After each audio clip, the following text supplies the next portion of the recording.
চট্টগ্রাম ১১ আসনের সংসদ সদস্য গণপ্রজাতন্ত্রী বাংলাদেশ সরকারের অর্থমন্ত্রী আমির খসরু মাহমুদের ছেলে ইশরাফুল খসরু মাহমুদ চৌধুরী চট্টগ্রাম ওয়াসার ব্যবস্থাপনা পরিচালককে সাথে নিয়ে এলাকার নতুন ওয়াসার লাইন স্থাপন কার্যক্রম পরিদর্শন করেছেন। গত ২৪শে জুন বুধবার তিনি কর্ণফুলী টানেলের উভয় প্রান্ত ঘুরে দেখেন এবং পরবর্তীতে স্থানীয় বাসিন্দা ও দলীয় নেতাকর্মীদের সাথে মতবিনিময় করেন। পরিদর্শন শেষে ইশরাফুল খসরু জানান, কিছু অফিসিয়াল প্রক্রিয়া ও পাইপলাইনের কাজ বাকি রয়েছে, এগুলো শেষ হওয়া মাত্রই এলাকায় সুপ্রিয় পানি পৌঁছাবে। পুরনো লাইন সংস্কার ও ফ্লাইওভারের কাজের কারণে সাময়িক যে জনদুর্ভোগ হচ্ছে তা দ্রুত সমাধান করে মানুষের জীবনে স্বস্তি ফিরিয়ে আসবে বলে জানান। টেকনিক্যাল বিষয় আছে, যারা ইঞ্জিনিয়ার আছেন আজকে আমরা ঘুরে ঘুরে দেখলাম কীভাবে সম্ভব এটা, ঠিক আছে। তো একটা এখন আপাতত একটা বেসিক প্ল্যানটা যেটা চিন্তা করা হচ্ছে যে আমাদের টানেলটা আছে, টানেল একটা ডাক্ট আছে, মানে ইউটিলিটি ডাক্ট, ওটা দিয়ে পানি আর একটা পানিটা নিয়ে সেটা ব্যবস্থা করা যেতে পারে। তো এইটা নিয়ে আমরা কাজ শুরু করেছি।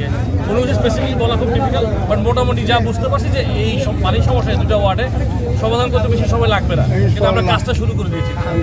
প্রথম এই জিনিসের সমাধান করতে আপনার সমন্বয় দরকার। প্রত্যেকটা যে ডিপার্টমেন্ট এজেন্সির মধ্যে সমন্বয়ের বিষয় আছে। কাজে এখানে আজকে আমাদের সাথে মাননীয় ম্যানেজিং ডিরেক্টর আছেন, ওয়াসার উনিও আছেন, উনি আমাদের ঘুরে দেখেন এই বিষয়গুলো আমরা ওনাদের নজরে আনবো, সংশ্লিষ্ট যারা আছে তার নজরে আনতে হবে। কিন্তু সমন্বয়টা করতে হয় প্রশাসনকে। আর আমরা যারা নাগরিক আছি, আমাদের কাজ একটা মূল কাছে তাদের সহযোগিতা করা যায়, তারা কাজটা যেন সমন্বয় করে করতে পারে। এখানে আমাদের এখানে একটা রোল আছে, খালি প্রশাসনের উপরে দায় চাপে দিলে কিন্তু। পরিদর্শনকালে চট্টগ্রাম ওয়াসার এমডি সেলিম মাহমুদ জানি আলম জানান, এই আমাদের বহুদিনের একটা আকাঙ্ক্ষা পূরণ হতে যাচ্ছে। পতেঙ্গা 40 নম্বর ওয়ার্ড, 39 নম্বর ওয়ার্ড, 40 নম্বর ওয়ার্ড মধ্যবর্তী আমরা ওয়াসার পানি থেকে বঞ্চিত ছিলাম। মূলত পতেঙ্গার মানুষ নাগরিক সুযোগ সুবিধা থেকে প্রায় বঞ্চিত ছিল। মাশাআল্লাহ, আমরা আমাদের 11 আসনের মাননীয় সংসদ সদস্য আমির খসরু মাহমুদ চৌধুরী, এখন বাংলাদেশ সরকারের মাননীয় অর্থমন্ত্রী মহোদয় এবং ওনার ছেলে ইশরাফুল খসরু সমন্বয়ে যে উদ্যোগ নিয়েছেন, আমাদের পতেঙ্গার মধ্যে 40 নম্বর ওয়ার্ডের মধ্যে একটা ওয়াসার লাইন আনার ব্যবস্থা করতেছেন। আজকে হয়তো উদ্বোধন হতে যাচ্ছে। আমরা পতেঙ্গার মানুষ নিঃসন্দেহে খুশি, অনেক খুশি।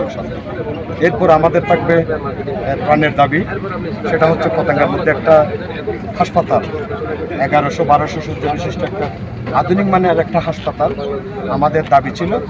আমরা শুনেছি ইনশাল্লাহ আমির খসরু মাহমুদ চৌধুরী এবং ইশরাফুল খসরু মাহমুদ চৌধুরীর সমন্বয়ে ওই দাবিটা, আমাদের পতেঙ্গার প্রথম দাবিটাও ইনশাল্লাহ পূরণ হতে যাচ্ছে। কিছুদিনের মধ্যে ওই হাসপাতালের উদ্বোধন হবে ইনশাল্লাহ। আমরা খুশি।